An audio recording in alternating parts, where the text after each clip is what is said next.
सबसे पहले बात करेंगे, वजीर आजम ने कौमी सलामती कमेटी का इजलास आज तलब कर लिया है। वजीर इत्तलात फवाद चौधरी ने बताया है कि नेशनल सिक्योरिटी का इजलास आज वजीर आजम हाउस में होगा। नुमाइंदा जियो न्यूज़ अयाज अकबर यूसुफजई ने ज्वाइन किया है। अयाज, इंतहाई अहम इजलास से मुताल्लिक पहले डिटेल्स दीजिए आप। बिल्कुल ज़ुहैब, ये बड़ा अहम इजलास है नेशनल सिक्योरिटी कमेटी के हवाले से। कल हमने यही जो है वो खबर दी थी कि क्योंकि ये खत मुबैना जो खत धमकी आमेज खत है, इस हवाले से वजीर आजम काफ़ी ज़्यादा तशवीश का उनको ये था कि ये खत किसको दिखाया जाए। उस हवाले से कल एक सियासी कमेटी का इजलास हुआ, उसमें एक फैसला हुआ कि काबीना को ये खत दिखाना चाहिए। फिर उसी सियासी कमेटी में ये फैसला हुआ कि नेशनल सिक्योरिटी कमेटी की मीटिंग बुलाकर तमाम जितने भी स्टेक होल्डर्स हैं सिक्योरिटी इदारों के, उनको ये खत दिखाकर उनसे राय ली जाए। अब फाइनली हुकूमत ने नेशनल सिक्योरिटी कमेटी का इजलास तलब कर लिया। 2 बजे ये इजलास है। उसके बाद जो है, क्योंकि पार्लियामेंट का सेशन भी होगा, लिहाजा 2 घंटे का गैप है। 4 बजे पार्लियामेंट का सेशन होना है और 2 बजे वज़ीर आज़म हाउस में इस इजलास को जो है वो बुलाया गया। इस इजलास में तीनों जो हमारे मुसल्लह अफवाज के चीफ्स होंगे, नेशनल सिक्योरिटी एडवाइजर होंगे, वजीर दाखिला होंगे, वजीर खारजा यहाँ मौजूद नहीं है, वो वीडियो लिंक पे होंगे। और जराए बताते हैं कि वीडियो लिंक पर वजीर खारजा इस खत के जो मंदरजात हैं वो नेशनल सिक्योरिटी कमेटी के जो जितने भी पार्टिसिपेंट्स हैं इस खत के मंदरजात रखे जाएंगे। अच्छा अयाज, आज वजीर आजम की जेर सदारत सियासी कमेटी का इजलास भी होने जा रहा है, तो इसमें क्या होने का इम्कान है? देखें जी, ये सियासी कमेटी का इजलास अभी शुरू हो चुका है। इस कमेटी में एक तो इस वक्त इस बहरान से कैसे निपटा जाए, वजीर आजम जो है वो सर जोड़ के बैठे हुए हैं, क्योंकि इस वक्त अददी अक्सरियत वजीर आजम खो चुके हैं। 142 का जो है वजीर आजम के पास फिगर है और तकरीबन 197, 98 या 199 की भी बात हो रही है कि ये फिगर अपोजिशन के पास है। अब हुकूमत के पास या वजीर आजम के पास कौन से वो ऑप्शन हैं जिसपे वजीर आजम इस अदम एतमाद की तहरीक से बच सकते हैं? एक तो इस हवाले से, दूसरा एक और बहरान जन्म ले रहा है वजीर आला पंजाब के हवाले से। अब वजीर आला पंजाब को जो नामजद किया है, वजीर आला पंजाब का मामला भी है और इस पर भी तबादला ख्याल हो गया। सियासी कमेटी इजलास से मुताल्लिक अयाज अकबर यूसुफजई बता रहे थे और नेशनल सिक्योरिटी कमेटी की जो अभी मीटिंग है बड़ी अहम 2 बजे, उसका भी हवाला में दे रहे थे। बहुत शुक्रिया अयाज, आपने डिटेल्स दी। और आज की अहम खबर तो यही कि कौमी असम्बली का इजलास होने जा रहा है। अदम एतमाद पर वोटिंग का काउंटडाउन बिल्कुल शुरू हो गया है। कौमी असम्बली के हंगामा खेज इजलास में तहरीक पर बहस आज शुरू होगी। शहबाज शरीफ ने मुत्तहिदा अपोजिशन जमातों की पार्लिमानी पार्टियों का मुश्तरका इजलास आज 3 बजे बुला लिया है।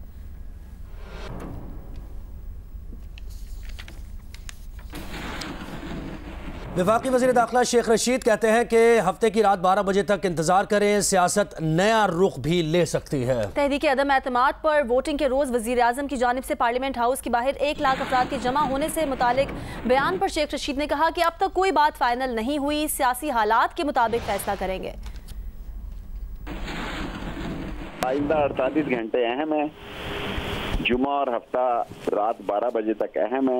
कोई चीज अभी फाइनल नहीं है। जुमा और हफ्ता रात 12 बजे तक कौम इंतजार करे कि सियासत एक नया रुख भी इख्तियार कर सकती है। जो रूल्स एंड प्रोसीजर है उसके तहत तो इस्तीफा जब गवर्नर के पास जाता है तो गवर्नर बुलाता है चीफ मिनिस्टर को, जब वो तस्दीक करता है तो उसके बाद वो नोटिफिकेशन जारी होता है और उसके 2 या 3 दिन के बाद नए कागजात नामजदगी जो है वो दिए जाते हैं। मेरी जिम्मेदारी है कानूनी आईनी में मैं पूरी करूंगा, लोगों का भी ख्याल करना है और मेंबरों को भी सिक्योरिटी प्रोवाइड करनी है। और जैसी सूरत हाल पैदा हुई, जैसे सियासी हालात पैदा हुए, उसके मुताबिक फैसला करूंगा। और इस तमाम तर सिचुएशन में हुकूमत अभी भी पूरा एतमाद है, लेकिन नंबर गेम कुछ और कहती है। नंबर गेम के मुताबिक अपोजिशन को कौमी असम्बली में 199 अरकान की वाज़ेह हिमायत हासिल हो गई है। अपोजिशन के 177 अरकान के साथ तहरीक इंसाफ के 22 मुनहरिफ अरकान भी शामिल हैं। गुज़श्ता रोज़ अपोजिशन के हामी 196 अरकान सिंध हाउस में मौजूद थे। हुकूमत को सिर्फ 142 अरकान की हिमायत हासिल रह गई है। MQM अपने 7 अरकान के साथ अपोजिशन से जा मिली। तहरीक इंसाफ के मुनहरिफ अरकान की तादाद 22 तक पहुँच गई है और फवाद चौधरी के कज़न चौधरी फर्रुख अल्ताफ भी अपोजिशन से जा मिले हैं।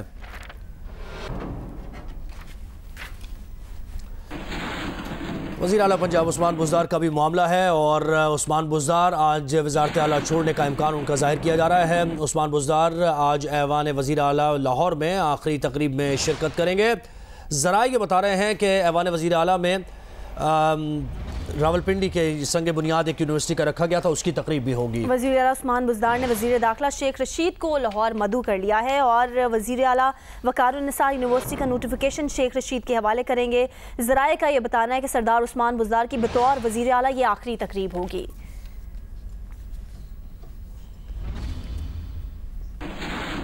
ऑपोजिशन ने स्पीकर पंजाब असम्बली के खिलाफ तहरीक अदम एतमाद लाने का फैसला किया है। मुत्तहिदा ऑपोजिशन ने पहले ही वजीर आला के लिए अपना उम्मीदवार लाने का ऐलान कर रखा है। नुमाइंदा जियो न्यूज़ आजम मलिक ने हमें ज्वाइन किया है, उनसे जानते हैं कि क्या सूरत हाल है। आजम बताइएगा, इस मामले पर, पंजाब के मामले पर क्या कुछ हो रहा है, कौन वजीर आला बन रहा है, क्या जोड़ तोड़ अभी भी जारी है? जी देखें, बड़ा दिलचस्प मरहला आ चुका है पंजाब में भी। जैसे ही इमरान खान ने अनाउंस किया पंजाब में वज़ारत आला चौधरी परवेज़ लाई के लिए, तो उस वक्त से सियासी जोड़ तोड़ शुरू है। मुख्तलिफ ग्रुप्स आपस में मुलाकातें कर रहे हैं, चौधरी परवेज़ लाई मुख्तलिफ ग्रुप से मुलाकातें कर रहे हैं। लेकिन दूसरी तरफ मुत्तहिदा अपोजिशन ने यह फैसला कर लिया है कि वो अब स्पीकर के खिलाफ, यानी कि मौजूदा जो स्पीकर हैं चौधरी परवेज़ लाई, एक स्पीकर के खिलाफ भी अदम एतमाद लाई जाएगी और इसका जो मुसवदा है वो एक हफ्ते तक तैयार किया जाएगा। और ये मुसवदा तैयार करने के बाद opposition leader Punjab assembly Hamza Shahbaz को पेश किया जाएगा। गुज़श्ता रात इसके ऊपर मुशावरत हुई थी इस्लामाबाद में, और ये फैसला किया गया था कि अब स्पीकर के खिलाफ भी अदम एतमाद लाया जाएगा। जैसे ही वज़ारत आला फाइनल हो जाएगी और अदम एतमाद हो जाएगा इसके ऊपर, तो उसके बाद जो भी नई सूरत हाल बनेगी उसके लिए ये गुज़श्ता रात फाइनलाइज़ किया गया है अपोजिशन की तरफ से, मुत्तहिदा अपोजिशन की तरफ से, कि अब पंजाब असम्बली के अंदर अदम एतमाद लाई जाएगी स्पीकर के खिलाफ। और ये मुसवदा जैसे ही एक हफ्ते तक तैयार होगा, फाइनल इसकी शक्ल आएगी, तो फिर ये मुसवदा रेजोल्यूशन की शक्ल में पंजाब असम्बली में जमा करवा दिया जाएगा। तो एक सूरत हाल दिलचस्प बनती नजर आ रही है पंजाब के अंदर। वज़ारत आला की जोड़ तोड़ के लिए मुख्तलिफ ग्रुप जो हैं वो आपस में राब्ते कर रहे हैं। तहरीक इंसाफ के जो तहरीक इंसाफ राब्ते कर रही है नाराज धड़ों से, तो वहां से क्या खबरें आ रही हैं?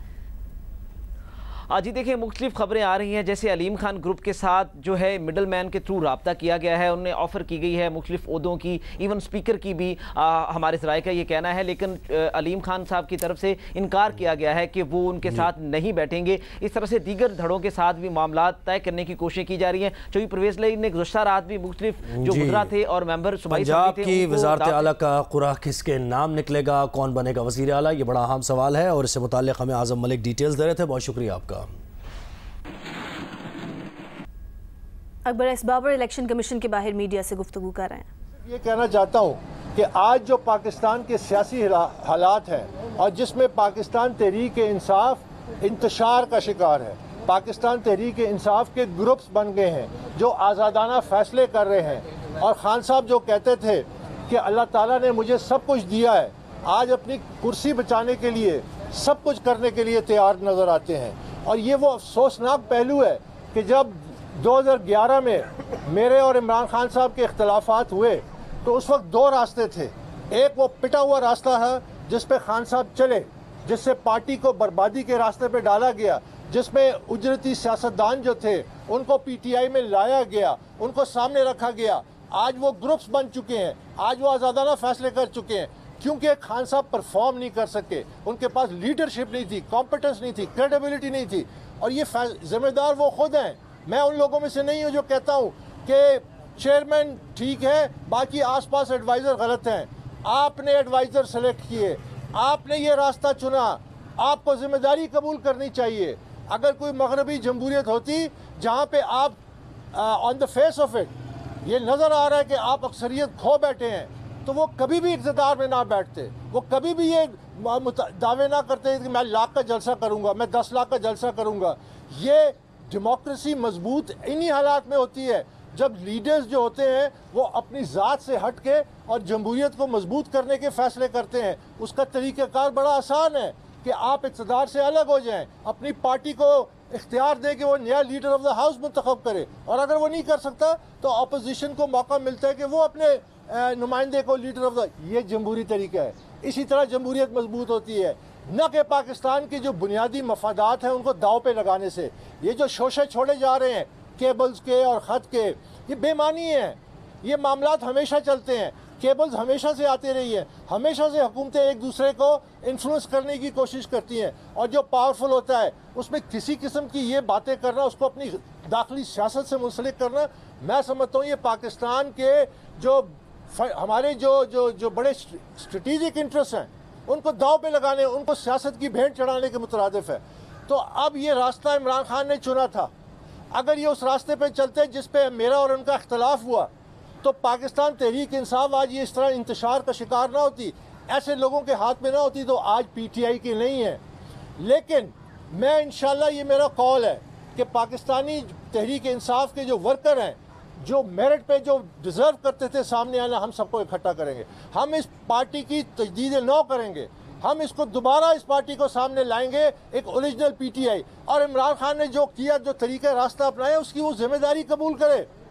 उसको चाहिए कि वो जिम्मेदारी कबूल करे कि उसने ये रास्ता अपनाया और 3 साल में लोगों को हकीकत सामने आ गई। पाकिस्तान की मईशत तबाह हो गई, पाकिस्तान में बेरोज़गारी बढ़ गई, पाकिस्तान में रिकॉर्ड महंगाई हो गई और हर लिहाज से पाकिस्तान पसपाई के रास्ते पे चल पड़ा।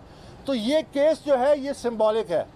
हमने सिरात मुस्तकीम पे चलना था, हमने अमली तौर पे, ये मेरे साथी और लोग सारे, हमने साबित किया कि हम सिरात मुस्तकीम पे चल सकते हैं, दबाव कबूल कर सकते हैं, दबाव को बर्दाश्त कर सकते हैं। और इंशाल्लाह ये केस एक तारीखी केस है। इस केस का फैसला भी आएगा। जिस तरह के आज हमने अपनी जो कार्रवाई थी मुकम्मल की, तो इसके बाद अब पीटीआई को मौक़िफ़ात के जो बानी है, उन्होंने जब देखा कि आपका काबा किबला हट चुका है, ख़राब हो चुका है, चेंज हो चुका है, वो खड़े हो गए, मुकाबला किया और हमने उसको कानूनी तौर पे फिर साबित भी किया और हाईएस्ट लेवल पे करेंगे। और फिर पाकिस्तान तहरीक इंसाफ को दोबारा उसकी तजदीद नौ करेंगे और इंशाल्लाह कामयाब होंगे। बहुत बहुत शुक्रिया। बाबर साहब ये बताएं, एक तो क्वेश्चन है इस शिकार से, एक तो ये बताएं कि आपने कहा कि हम वर्कर्स को जो है वो मुत्तहद करेंगे, तो आप बज़ाहिर यही लगता है कि खान साहब की इक़्तिदार से जो है वो आपकी तरह किसी सड़क पे आने वाले हैं, तो क्या उसमें खान साहब भी होंगे, उन लोगों को भी आप जोड़ेंगे अगर वो गलतियों का एतराफ़ कर लेते हैं? एक तो ये बता दें। दूसरा ये बताएं कि आप शफाफियत लेके निकले थे, आपके अपने अंदर पार्टी में आपने रजिस्ट किया कि शफाफियत होनी चाहिए, तो क्या ये शफाफियत PMLN पीपल्स पार्टी जिन बाकियों के गैर मुल्की फंडिंग केस चल रहे हैं उसमें भी आप सपोर्ट करेंगे कि हाँ इनकी भी शफाफियत होनी चाहिए और इसके लिए भी आपको प्रैक्टिकल स्टेप लेंगे? जहाँ तक आपका दूसरा सवाल है, तो देखिए यहाँ शायद 19 जनवरी को PDM ने एक जलसा किया था इलेक्शन कमीशन के बाहर और उनका मुतालबा था कि फॉरेन फंडिंग केस को जल्द से जल्द इस पर फैसला दिया जाए और कार्रवाई को तेज़ किया जाए। तो मैं समझता हूँ कि ये बड़ा खुशाइन बात थी कि जब PDM की तमाम पार्टीज़ फॉरेन फंडिंग केस के हवाले से ये कह रही हैं कि इसका बहुत ज़रूरी है, इसकी अहमियत को समझ रही हैं, इसीलिए वो मुतालबा कर रही हैं कि इसकी तो जाहिर है कि वो फिर तमाम सियासी जमातों पर लागू होना चाहिए, तमाम सियासी जमातों को इस छलनी से गुजरना चाहिए। इसमें तो कोई टू ओपिनियन नहीं है।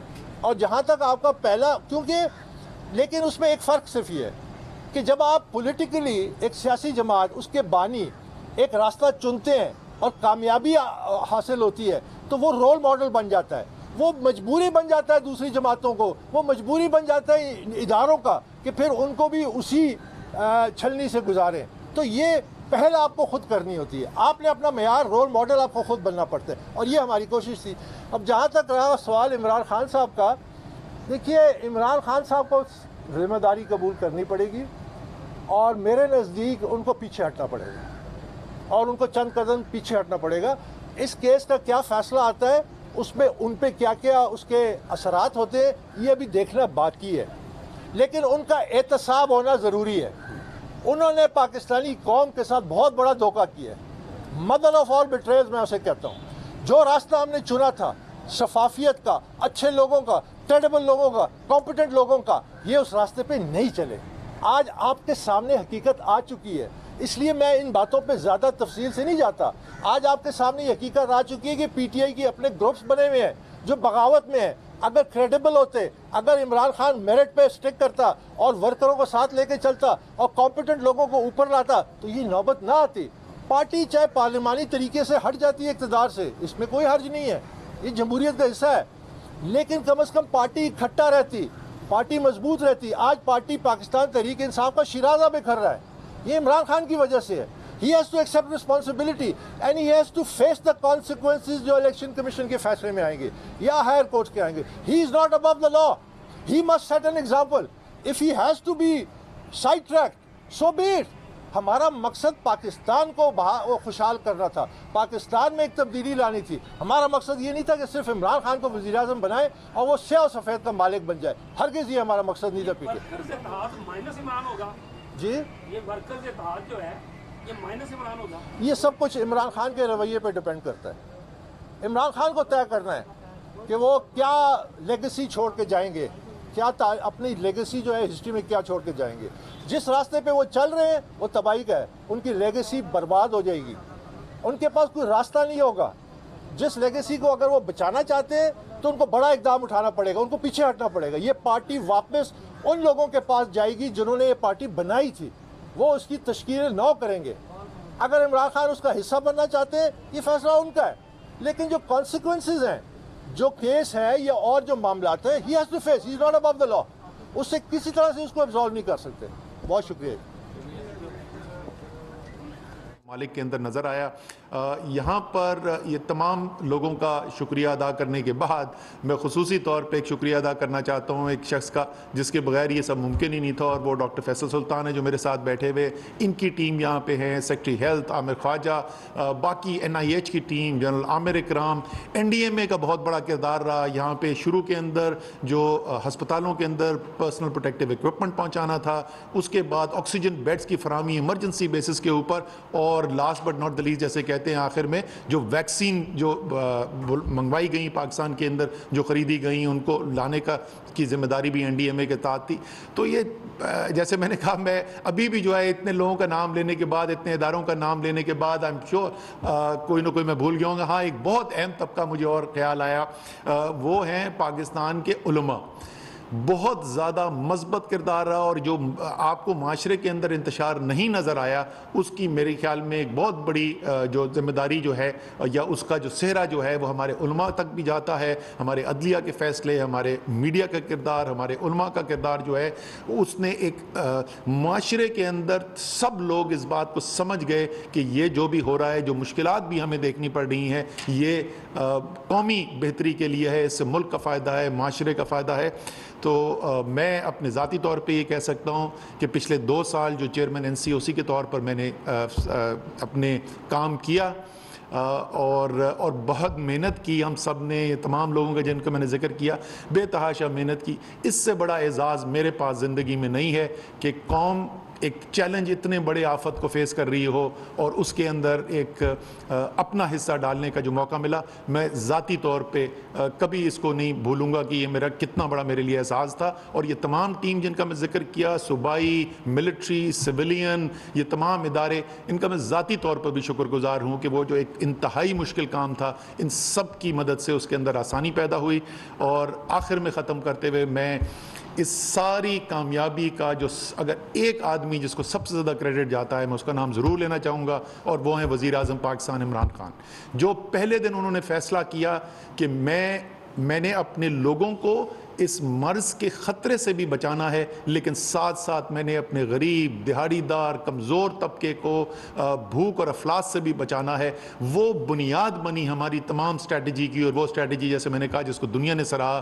तो ये तमाम चीज़ का अगर ओवरऑल अगर एक आदमी को सहरा जाता है तो वो वज़ीर आज़म इमरान खान है। और जिस तरीके से उन्होंने मुझे सपोर्ट प्रोवाइड की, जिस तरीके से मेरे पास खुला हाथ था फ़ैसला करने का, और हर फैसले को उन्होंने बैक किया, तो मैं उनका भी ख़ास तौर पर शुक्रिया अदा करना चाहता हूँ। अल्लाह ताला हम सब का हामी और नासिर हो। बहुत बहुत शुक्रिया। वफाकी वज़ीर मनसूबाबंदी असद उमर डॉक्टर फैसल सुल्तान के हमरा प्रेस कॉन्फ्रेंस कर रहे थे। अभी बात करेंगे खैबर पख्तूनख्वा में PTI कितने पानी में है। सूबे के 18 अजला में बल्दियाती इंतखाबात के दूसरे मरहले में पोलिंग इस वक्त जारी है। बिल्कुल, और एबटाबाद में शेरवान के इलाके मकदर्रा में पोलिंग स्टेशन के बाहर 2 ग्रुप्स में फायरिंग से एक शख्स जाँ बहक हो गया है, 5 अफराद जख्मी हुए हैं। और इस वाक़े से मुताल्लिक़ जानते हैं नुमाइंदा GO न्यूज़ अबरार रशीद ने हमें ज्वाइन किया। अबरार, बताइएगा क्या माहौल है, क्या सूरत हाल है वहाँ?